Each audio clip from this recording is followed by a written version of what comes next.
That's better. Okay. All right. So you've been really busy. As always. Tell us about some of your projects that you have going on. Well, I just came back from playing the Kennedy Center Honors, where I was in a band hand-selected to honor Bruce Springsteen. And so 2 of the 5 artists I play with were people I used to work with all the time, which was John Mellencamp, and he sang, well, I'm not supposed to say what he's saying. All right, so John Mellencamp, and then Melissa Etheridge. I'd never worked with Sting, so I did a song with Sting. I did something with Ben Harper and Jennifer Nettles from Sugarland. So that was a big project. That's a really intense thing. You get there and you rehearse all day, one day, and they rearrange all the length of the songs, and you have to be ready to adapt and rewrite and rewrite and rewrite. It's not just show up and jam. It's like tempos have to be very strict.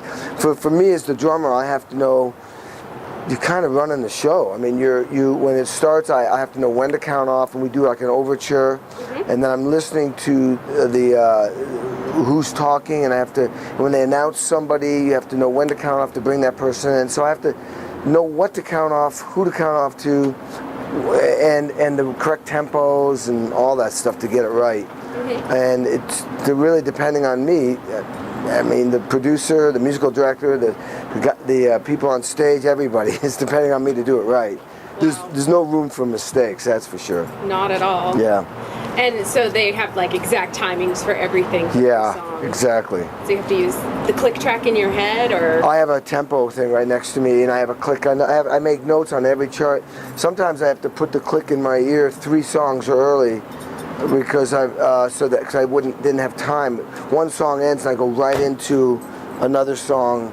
Like I did, what was the song? I forget the song, but it was like as soon as one song's ending, I'm crashing on a cymbal, and I start the tempo, and the earpiece has to already be in, and the tempo has to already be set, which I have to reset while I'm playing from one song to the next.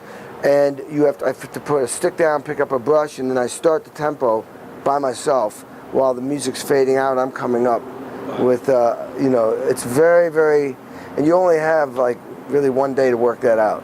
Wow, that's amazing. If you mess up in front of the President of the United States. Oh, that's not good. Yeah, it's pretty heavy. That's not good. So that was one project. And let's see, I just did a bunch of touring with John Fogerty, and we did a PBS special, which was live by request, which was the audiences could call in and ask us to play certain songs. Like Keith Urban even called in, requested one of his favorite Fogerty songs. And we literally, we have a list of 25 songs, we don't know what we're going to play. And it's, we have to react immediately. It was really cool. And let's see, I've been playing with this Bombastic Meat Bats.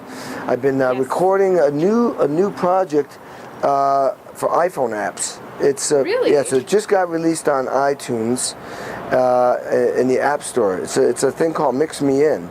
It's really hip, and it's basically me, Chris Chaney on bass, Phil X on guitar, Roger Manning on keyboards. Every one of these guys got credentials that are amazing, and we will reproduce, and then with the various singers, we'll do anything from Motown to Zeppelin to Jane's Addiction to Weezer to country to hard rock like Ozzy, and we'll mimic. I'll literally write out every single note and mimic it exactly.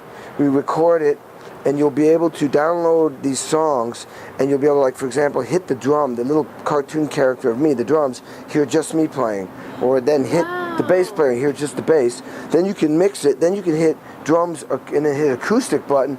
We record the whole song acoustically, playing weird instruments, and you can mix any variation you want. Then it's eventually going to be so you can record your vocals into it, you can record a guitar into it, you can play with us. Record. Wow. It's a recording. Look, on your iPhone, you can record yourself playing any instrument, and then mix it. One up from Guitar Hero. That's like well, this is way better because this actually teaches you to record and teaches you to sing properly. It's not a game. No, not at all. It's not. Well, Guitar Hero. Fun. Yeah, Guitar Hero is a reaction to lights. Well, this is like you've got to play in time and sing in time, or sing in tune, or you'll hear it played back out of tune. That's awesome. So it's really cool. So it's fun, but it's very educational, and it really teaches you, how to record too. Yeah, we were joking that you only play with musicians named John? John Fogerty, John Mellencamp, John Bon Jovi. Yeah. J.R. Richards. J.R. Richards, yeah. It's John, yeah. Is Melissa Etheridge, is she also a John on the Melissa John Etheridge. Yeah, yeah. So, which is your favorite John to work with? Oh, I would never tell you that. You could never pick a favorite? No. Or you just wouldn't tell us? They're all good. Okay. All right, tell us about some of the mentoring stuff that you do, like working with Safety Harbor kids. Oh, well, yeah, I mean, I'm very, very into the fact that people are, not interacting enough with each other, and that I think society is going through a huge change because we're so computer-oriented in cubicles and focusing on ourselves, and the people are sometimes, I think people are find themselves lost in society because the ability to integrate and with other people, that skill is kind of starting to diminish because you just don't have to do it as much. People are finding themselves lost, and I really believe that humans need to connect physically, mentally, emotionally, and so I try to. I talk about it like I'm talking about it right now. That's very, very important to integrate and to work with people and get along with people, because I also think that teams and groups, families, societies, neighborhoods are stronger as a whole than as individuals all by themselves. You need to have a support system. So the Save Harbor Kids is a really cool organization because it's about kids learning to integrate in society when they didn't come from a good upbringing or have parents to take care of them, et cetera, et cetera. So it's a very meaningful cause, which ties into where I think a society needs support and help right now. Definitely. And then you were also involved in teaching. I know we talked about it a little bit at Indiana University. Yeah, I did. That get started and. Well, I did 4 years of teaching. I actually had an associate professorship at IU. They just the head of the percussion department and the 4 teachers there wanted to bring me in to add. Since I graduated there in high honors as a classical percussionist, wow, and made it as a drum set player, they thought it would be good to bring me in as a set player, but having gone through their system, doing opera, symphony orchestra, music theory, music history, conducting, all that stuff. And so I did. I taught there for 4 years, but when I left John Mellencamp in 1996, my time in Indiana was less and less, so I moved on. Yeah. Yeah, but actually a bunch of my students are coming tonight to the show. Yeah. Really? 2 of my 5 main students.